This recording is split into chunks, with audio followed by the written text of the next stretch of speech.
Hey guys, it's Core Ross and welcome to the 6 News Roundup. So we're rounding up all the news today that was revealed alongside the Year 5 panel. However, we can actually call it the Year 5 and Year 6 panel because they showed off both roadmaps. So let's try and put this all together, and I'm going to try and make this nice and condensed. This is a video that will cover all the major topics that were brought up during this panel that are just awesome. And I was very, very impressed. So let's go through it and let me know if you're impressed or disappointed with any of this as we move forward. So, the Year 5 roadmap. Season 1, of course, we know this. This is the season we're getting. It was revealed yesterday. So we're getting Oryx from Jordan and Yana from Netherlands. Season 2, we're going to be getting a South African operator and a Norway operator. Season 3 is a single operator, but their nationality is classified. But it has the little Nighthaven icon that they're coming from. So they're coming from the Nighthaven private military organization that is run by Cali. And then for Season 4, we're getting a single operator, and they're from Thailand. Now, of course, we're getting a rework of Oregon in Season 1. Then we're getting a rework of House in Season 2, which they actually showed off footage of it. Looks amazing. It just got constant, exciting reactions from the crowd on the live stream, and I have to be agreeing with it. It looks absolutely gorgeous. Love how they've actually turned construction into a room now. So, yeah, very impressed. Loving that. For Season 3, they're going to rework Skyscraper. I hope they go with my idea of turning that into an oil rig. I think it'd be awesome.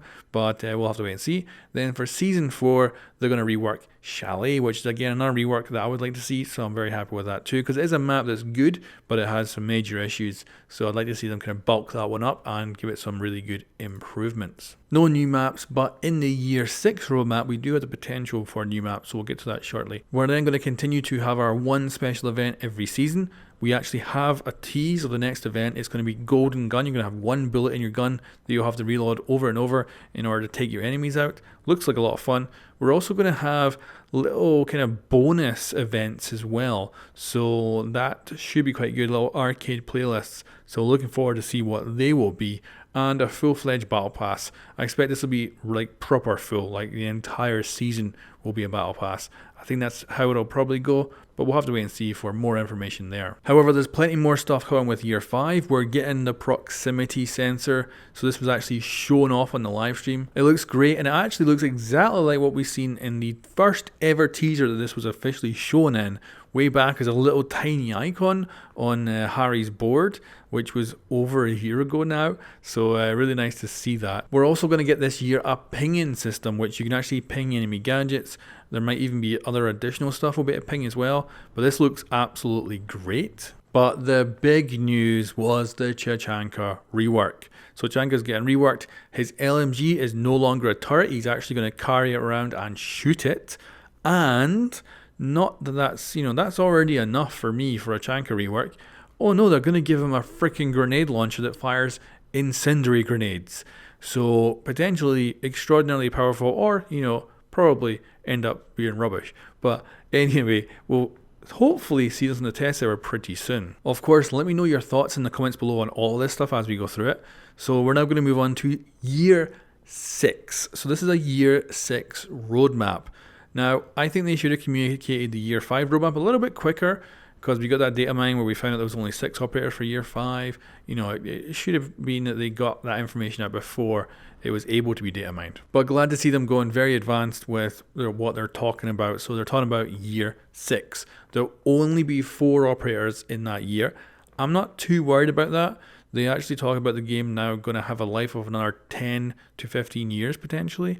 So this will extend the life just having one operator per season. It also means they can do more reworks and stuff, and that's what they're planning to do. More operator reworks. They're going to bring up the operators that are not very good to much better positions.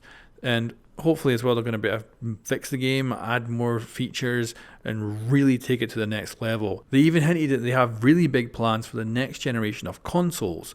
So I'm wondering what they'll do to utilize the new power on those consoles, and of course on PCs as well. However, going back to stuff they still kind of plan to bring in with Year 5, we've got the reputation system. So this will actually reward players for good behavior. This is great. I'm looking forward to this. We'll have to see how it gets implemented, how it works, but hopefully this is going to be a good addition to the game and help to reduce the bad parts of Rainbow Six's community. Now moving on, we have a replay system. So you're going to be able to go into past games and actually watch them back, switch to any player, and also get the spectator cam to look around. This isn't quite what I was hoping for. I was hoping for a free cam so I could like set it up, record Mythbusters from like third person angles and stuff. I was really excited about that, but this is still good. I'm really happy about that, and maybe that'll be a future feature that they add. So yeah, replay system. This is great, especially if you have like perspective issues. Like you play a game and someone kills you, but you didn't see them. You'll be able to jump in and see exactly where they were looking at, what they were doing, and you'll be able to figure out. You won't just have to go to Reddit, upload your clip, and say this is terrible. You'll be able to actually load up a game, look at it from different angles and different perspectives, and see exactly what happened, which will be very useful for the devs fixing stuff, but also the community knowing what is happening. Although I am really skeptical if it will actually work particularly well, so I hope it does, but I could see so many problems with this, and hopefully you can rewind and fast forward through games easily and it won't be an issue. So we'll have to see what more information on this. Then we have map bans. This is an odd one. This is what this basically is. It's map bans, but it's basically map selection. So when you load up into a ranked game or whatever, you're going to be able to choose the map you don't want to play. So although it's called map ban, I would just say it's Rainbow Six spin on map selection, and that's a good sign. Like, it means you can stay away from the maps you don't want to play. It also means you could potentially ban out a map you think the enemy might be good at, so you can maybe play it tactically. And overall, it is a good addition to the game, but I'll have to see this in game and kind of play with it and feel it out and see what I think about it. But I'm hoping that it will be good. I also hope it's not going to take too much time. I don't want to load up ranked, get map selection, wait for the map to load up, then go into the game, do pick and ban, then wait for that to finish to get into the gameplay. I hope it doesn't increase the time overall. So hopefully it's streamlined, very quick. Just ban one map, the other team bans a map, you move on. That's it. Really fast, I'm hoping anyway.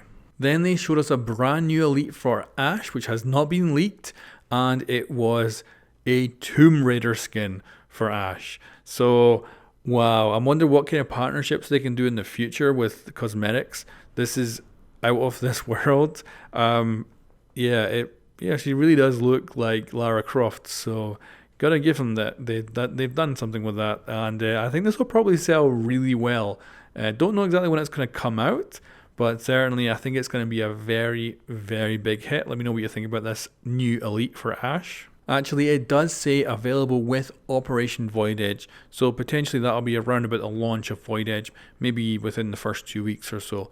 So yeah, that's actually coming really quickly. Looks really cool. Anyway, guys, there's currently a freaking powerful bloody storm outside my flat right now that's just blowing wind all over the place and causing major vibrations. So I hope you don't hear it when I'm recording here. But this will not be the end of the news. This is pretty much everything from that event today, and it covers all the big points and a lot of the little ones as well. But we'll have the patch notes for the test server tomorrow, so that'll bring us a whole bunch of other stuff and potentially some hidden stuff. And the test server will be going live with the new operators. So we're going to be hitting more news very quickly, and of course I'll be recording the Mythbuster series for the Core Ross channel as well. So yeesh. Thanks very much for watching, guys. Let me know what you think about all this in the comments below, and I'll catch you next time.